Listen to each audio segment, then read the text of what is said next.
Okay, good evening, everybody. I want to take some time here and go through the third set of work papers that are due for you guys, and I also want to go ahead and talk through the presentations for next Tuesday. Now, I recognize let's talk about this up front that there are a number of different classes that folks have that conflict with the presentation times. I understand that, and it's not, if you're have another class and you cannot come, I'm not going to hold that against you. Obviously, like that's outside of your control. The way these have worked is we're sort of tied to uh, the accounting 452 class, and so because Dr. Fleming has a much tighter schedule than most of the rest of us, honestly. Um, we really try to work around his schedule and that class, and so consequently, we get kind of lumped in with them. Also, because the folks from the state auditor's office that come up, they're coming from Charleston, and so it would be hard to ask them to come up two separate days uh, to do this. So I get it. It's not the most opportunistic time, but we will make do. Um, and honestly, it will be okay if if there's any teams that everyone from your team, like no one can make it. Even that's honestly okay. I still would like for you to put together a presentation to submit to me. Um, but other than that, I'm again, it will be all right. So with that said, I am going to load as after I'm done recording this.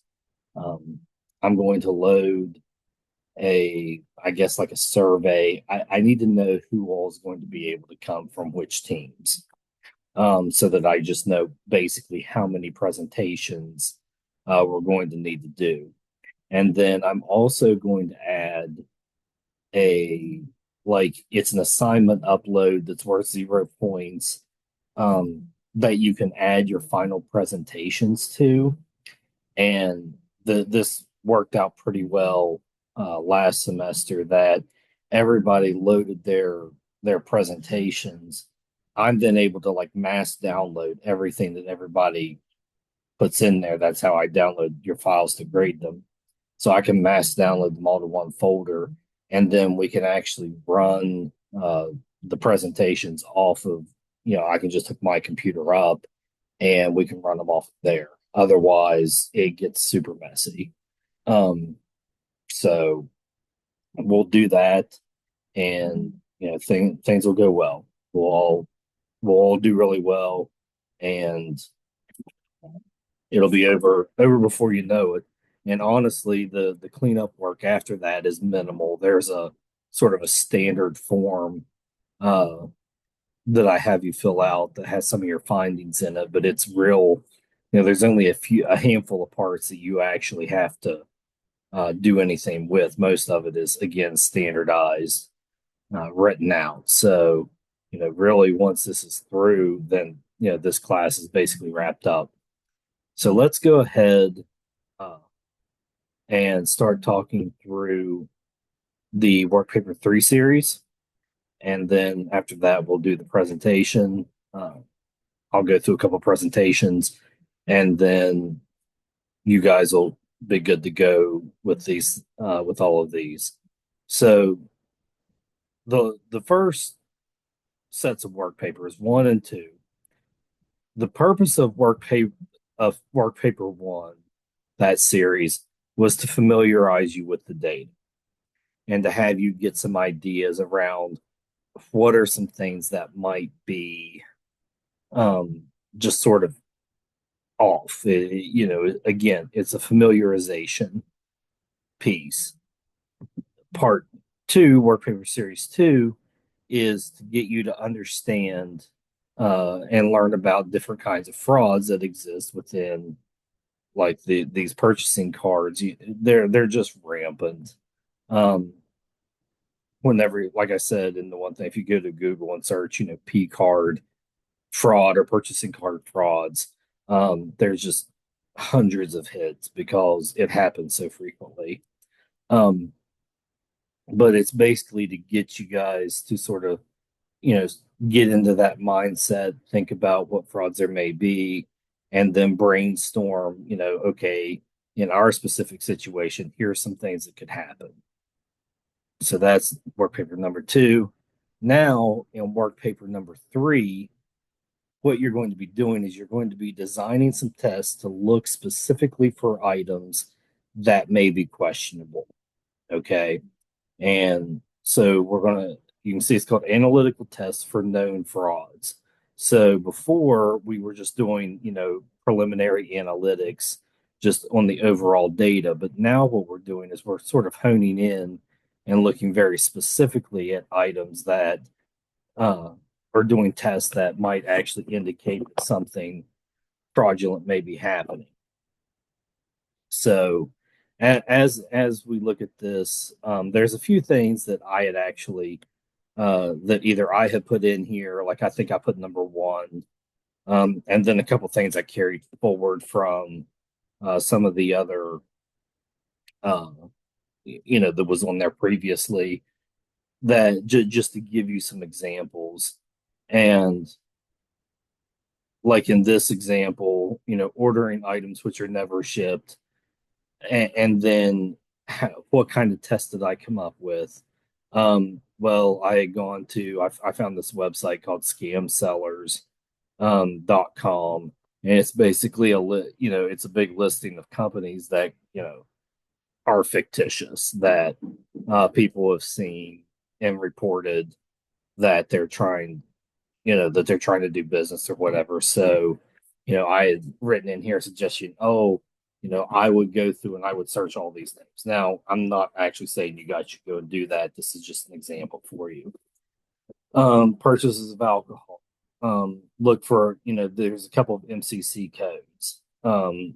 Texting or searching text for specific words. Um, Again, almost everyone always flags places that serve alcohol. And I'm going to be honest, if you're flagging TGI Fridays or Applebee's just because they fall into one of those two codes, that that's not necessarily a great. It's most likely not accurate. And I don't want to say that just because we know it's not. It's just that those places they serve food, and even if someone were to go there, order their dinner, and say buy a beer, which they're not supposed to do, but they do, and then they put it on their purchasing card. If it doesn't get flagged in the like receipt review whenever the payments are getting made, then there's really no way for us. I mean, we could point out every Applebee's receipt that we see, but no one's actually going to go through at the state auditor's office and look at all of those receipts and try and figure out, well, was there any beer on one of them? They're just not going to do that. So if you find yourself, needing some extra space or needing some extra things to put in, okay, seriously, by all means, put them in there. But just know that like those are the kind of things that are sort of going to get looked over, uh, especially from the people from the state auditor's office, just because they know that there's virtually no way to actually prove, anything that's wrong there, and the time that it would take to go through and look at all those types of transactions at those types of places, the time it would take to go through them in order to catch one or two people buying beers, just it's not worth it. From a cost benefit perspective, it just isn't worth it. But there are some places that are truly, a bar or a tavern. If they are, I can't think of any of the names of them off the top of my head because the names of all the downtown Morgantown bars have all changed. But if there's something that looks like it really is specifically a bar, Okay, then flag that. Now, maybe someone went there. I've done that when working out of town, gone to a place that was predominantly a bar and gotten food just because it was close to like my hotel or whatever. So that can happen. But in those instances, okay, flag that. That's fine. Um, if you want to, and then this, purchases of fuel. I there is a risk whenever you see large gallons, especially of regular fuel, not a diesel. There's always the risk that someone has taken their purchasing card and gone and filled up, say their if they have a state vehicle, they've gone and filled it up, and then before they hunt up the pump or whatever, they pull that car forward and run their personal car through. Um, that kind of thing does happen. And so if you see, a specific transaction that spikes, trying to think, some really big trucks, uh, even gas powered ones may have a 30-gallon tank on them. Some of the big SUVs, Yukons, Suburbans, some of those have like mid to high 20s, like 28-gallon tanks. Um, the average state vehicle is going to have anywhere from probably 15 to 22. So you can sort of estimate, and I think the details may even show, whenever it's a fuel dispensary, it may even show the gallons in the details. But generally, if you see something that's, say, 55 gallons, then that may be questionable. That's questionable that there were perhaps a couple of vehicles going through.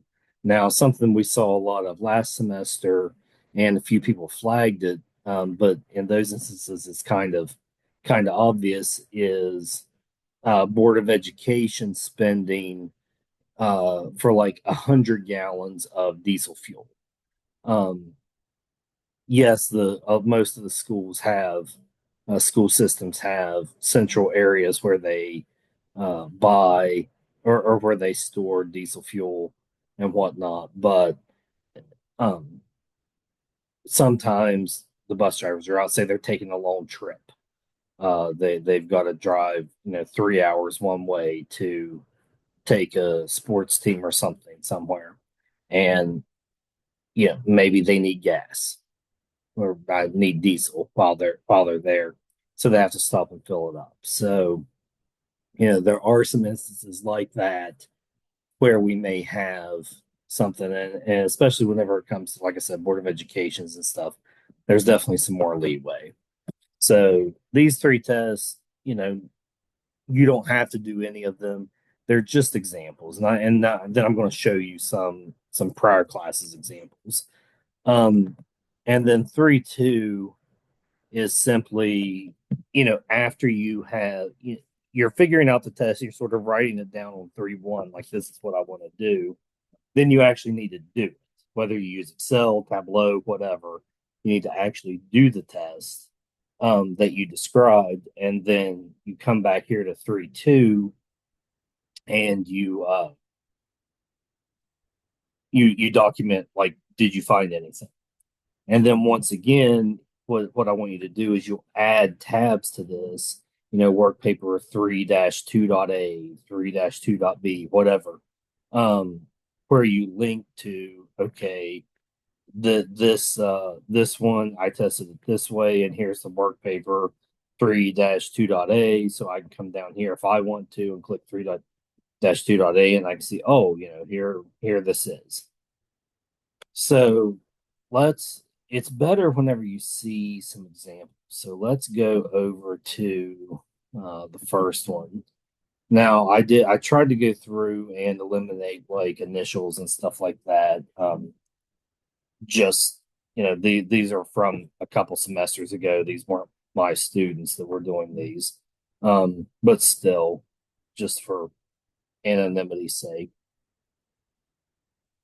So these are some items that they came up with, in this group. Purchase of clothing. Um, they spelled tableau wrong. Um, look for stuff from specific purchasers. Search to find codes containing furniture. Maybe there's been some issues with that. Um, vehicle vehicle expenses for more suspicious ones that may be likely for personal use. What else? Things that have the word casino in them. Um, then this was the second person or the third did a bunch of different tests. Look for car payments. Um, what else? What are some good ones? Pet supplies.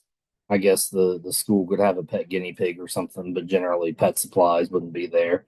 Religious goods shops, just because that's not something that typically you would see purchased on a state purchasing card. Um, hobby toy and game shops. Again, it's unusual, but you also want to look at it in context. Like with that, maybe, maybe if you have a board of education person making a purchase of one of those, then maybe that makes sense. It may be a school supply. And so it's hard to say, well, this one's definitely questionable because it's not definitely questionable. Now, might it be a little bit? Yeah, sure. But we're looking just in those instances, yeah, it's probably okay. So what they've done, well, first they put here, what did they find? And again, look at these. These are pretty brief. They're not expanded out, but it's a sentence or two of what they found. Um, multiple transactions for things like groceries or technology. Um, what else? Two entity types that were engaged in the bowling alley transaction, the Board of Education and another. The highest amount spent was $813.05 or 50 cents. Um, you know, so they called that out. They looked at it. That's something that probably ultimately wouldn't be looked at by the state auditor's office because it's most likely a field trip to a bowling alley that those occur. But um, it's still a worthwhile test to do because it's one thing if the Board of Education does it, but what if the Department of Highways were to go to the bowling alley? That's probably not something they should be doing. And so you don't know until you actually do the test. And then if we flip through and just look at, see attached Tableau workbook, all right. And literally they've just gone through and attached, maybe there's a graph, maybe just the detail. This is a pivot table that they copy and pasted over, different details for these different MCC codes: family clothing store, men's and ladies clothing, shoe stores, sports apparel, wholesale uniforms. Like, my guess is that this is definitely something that's, they're looking for personal clothing purchases and stuff. And, these were the results using their pivot table. What else? Looks like it's just looking at a lot of fast food. Again, we could reference back to it and see. Um, now notice that the name's been blacked out here. Um, I did that just to show you guys these. Um, and again, we'd have so like 31J if we come back, and 31J was I was able to look at multiple people who have made transactions for things like, groceries and technology. So if we come back over, okay, look, they're buying at computer stores and supermarkets, grocery stores. So, okay, they identified them. Maybe there's something to look at. Chances are there's probably not. But again, you don't know till you do the test. And if you've done the test, you might as well document it. That's what we do. We document it whether we get a result or not. We document. Let's quickly flip over and look at the second one. In this instance, these guys had turned it in separately, so it's just the specific Workpaper 3 tabs. Um, again, they've gone through and found specific items, outdoor cameras, desktop cameras, drone with the camera, camera batteries. Apparently, a lot of stuff about a camera, and then they actually added fancy links. That yeah, I was gonna say I don't think it works because it's saved in my downloads folder. But basically, 32B, if they were to jump over, then you've got someone ordering stuff um,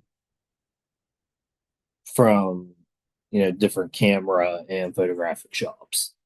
Um, Maybe it's okay, maybe it's not. Doesn't hurt to point it out. What else? Mm, Again, these are mostly just tables that they've pulled over for the handful. They've only got this one only has a few things that they actually did test on. And then on 3.2, again, they wrote up, hey, here's what we actually found. They found one transaction at some places called a casino. Now, could it be that they're just there for a convention or something? I mean, I've stayed at casinos in Las Vegas. That's really the only place to stay if you're out there for some kind of convention. Um, is one of the big casinos. Doesn't necessarily mean that you're using your card to buy anything you shouldn't be. It just means you were there. But again, might as well point it out. So that's it. I mean, these aren't super hard. I really just want you to take, those frauds that you brainstormed and think about, okay, which ones of these can I test and how? That's the question I need you to answer. Which of these can I test and how? And sort of once you know that, um, you can do the test and copy and paste your results over, and everything's good. So, all right, that's the Workpaper 3. They're pretty straightforward. Again, if you have any specific questions, send them to me. I want to jump now and look at the presentations because that's coming due sooner than later, and you need to take.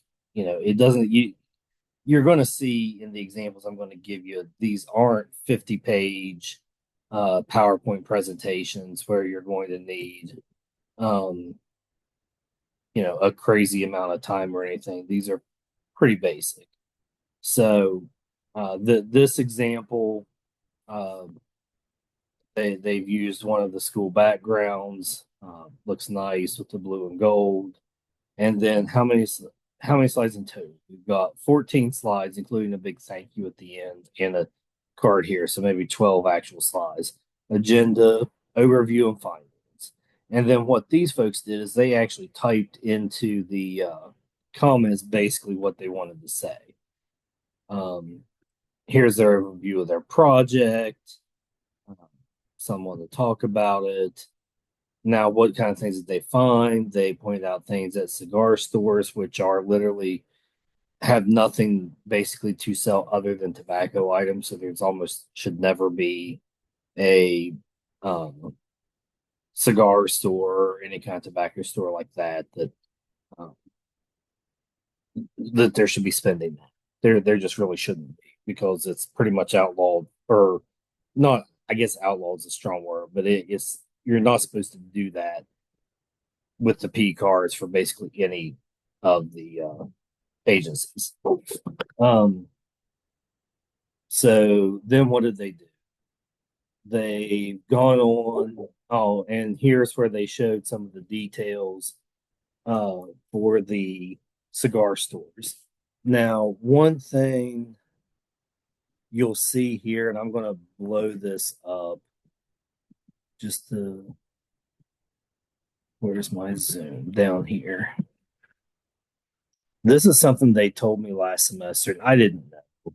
And it's not really a big deal because everyone in our classes has signed the non-disclosures. The folks from the state auditor's office ask that we blank out columns like this managing account. Um, because that may not be the person who's actually using the P card. That may be an administrator or an administrative assistant or someone who has the P cards that are then, allowed to be used to go make purchases for, especially if it's a uh, small office somewhere, a small department of highways or something. The administrative assistant may have the credit card locked up, and the foreman or the boss needs to go get something. So she gives him the credit card, and they go out and they get whatever it is they need. Come back, give them back the credit card, call it a day. So they did ask that we take out names of individuals just because it might not be accurate. But here again, they've written up some stuff for themselves. Um, Here they have found someone that paid some money to some kennels. There's also a purchase at a gun store. Now, the purchase at the gun store, um, I don't see it here, but I remember this was by a police agency. So that may be a perfectly okay purchase, but they still pointed it out again, and they thought it was worthwhile putting it in the presentation because it is unusual. It's not something you would normally see because normally those things have to go through state procurement, but it's a police department and they bought a gun, so it's probably okay for being honest. Um, More stuff again. These are oh yeah, this okay. Yeah, this is the gun. How they found it. They looked for gift cards, card gift and souvenir shops, I assume. Oh, the zoo factory. Now, again, this was an education, Board of Education, and the zoo factory. They looked it up and saw that it was basically some kind of a play place or something. And so it was likely a field trip. Okay. But it still is worth putting it on there. The Louisville Slugger Museum, $445. Again, maybe it's a field trip. Maybe they're in the area and they decide to take the kids through and let them see the Louisville Slugger Museum. Okay, but it doesn't hurt to call it out. And there may be instances where there's something that really doesn't make sense. Like it's not these presentations, but I do remember seeing an example where someone had put uh, they called out in their presentation a purchase from Victoria's Secrets because there's really nothing that you can think of that would come from Victoria's Secrets that should be being bought with a purchasing card, and that one was actually followed up on, and basically it turned out that uh, there was a group of cheerleaders were going to either to a event, a game, or to a competition, and uh, one of the cheerleaders had a wardrobe malfunction. I think their uh, her bra broke or something like that, and they stopped at the mall, and her and the cheer coach, who was also a teacher and had a P card, went in and they went to uh, Victoria's Secret and bought her a new bra, so that they could go and compete, and that was it. However, that group had flagged that, called it out, and they actually followed up on it because that seemed really unusual. Um, as it turned out, there was a reason, but they didn't know that until they tracked it down. So you can definitely there definitely may be some uh, times when it's worth at least looking.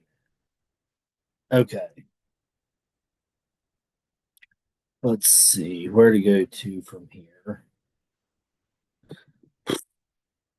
Look through the rest of theirs. Okay, I want to click to actually the next presentation because they found a couple neat things here that I want to talk about for a quick second. So these guys that did this one, again, you can see in total they've got 12 slides, including a question slide at the end.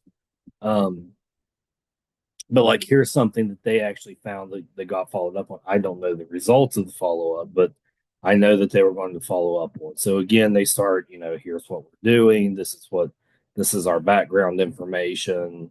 Um, they labeled some things that could potentially be personal fuel purchases. Again, they don't know, but they call them suspicious.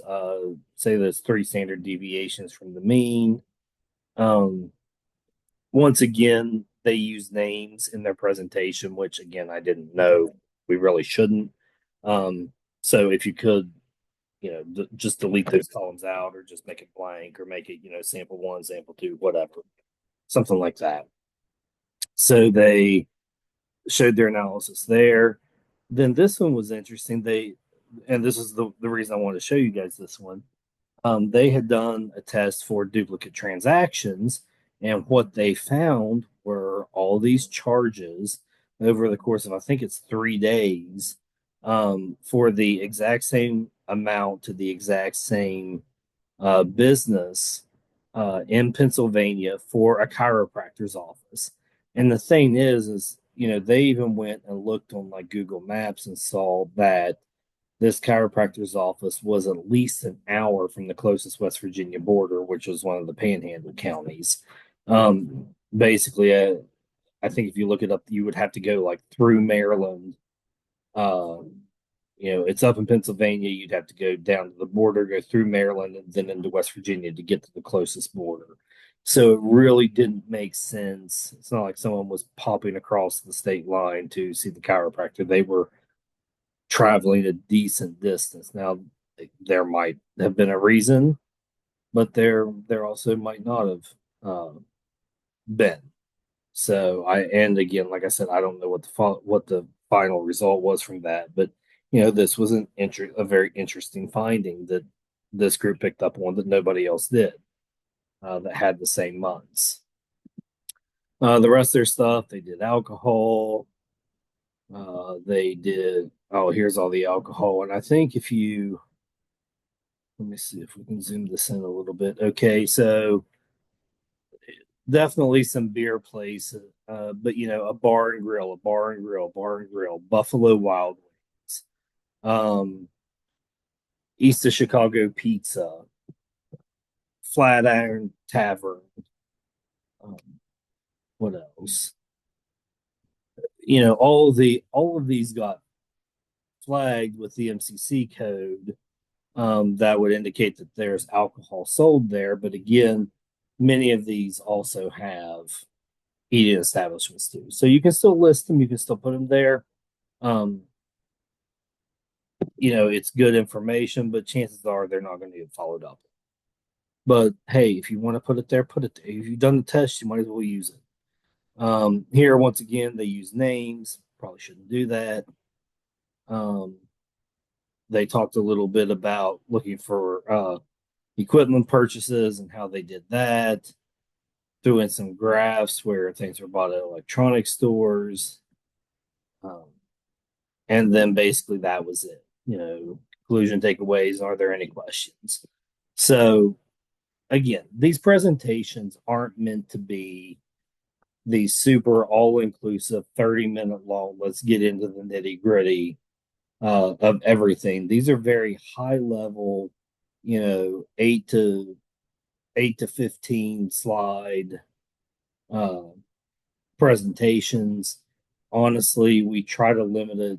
We ask you to try and limit yourself to about 10 minutes just because there are several to go through. Um, so, if you run over a couple minutes, it's no big deal. And sometimes, someone will stop and ask a question. Um, and in that case, maybe it takes you a little bit longer, but hey, that's okay. Like, we can be fluid with these things, and not really worry about it. So again, everyone's going to do great. We're still on as my last understanding is that we are still on for next Tuesday, to go through and get to get these done. Now, what I would like to do is set time aside for, let's say, Monday, maybe Monday evening, that anyone who wants to schedule a time with me that we could meet here on Zoom, you can show me your presentation ahead of time, and I can give you, if I have any comments on it. Now, last semester, because I had the students in class, we took a class period, and I had everyone run through their presentations with me, and I made a handful of comments, maybe change this around or change that around. Otherwise, um, everything honestly was pretty good, and they had about 48 hours to get it done. We had very late notice to it. So they did good. You guys are going to do good. Like I said, I'm going to get that thing posted. I'd like to know who's going to be able to be there and who's not. Again, it's not the end of the world if you're not, but please go fill that out, as soon as possible. Just that way I have a good idea of who to be looking for and who's not going to be there. So hopefully these help everybody. Thanks for tuning in, and I will either talk to you later, and if I don't, hopefully I'll be able to see you next Tuesday. Thanks. Let me go ahead and shut this down.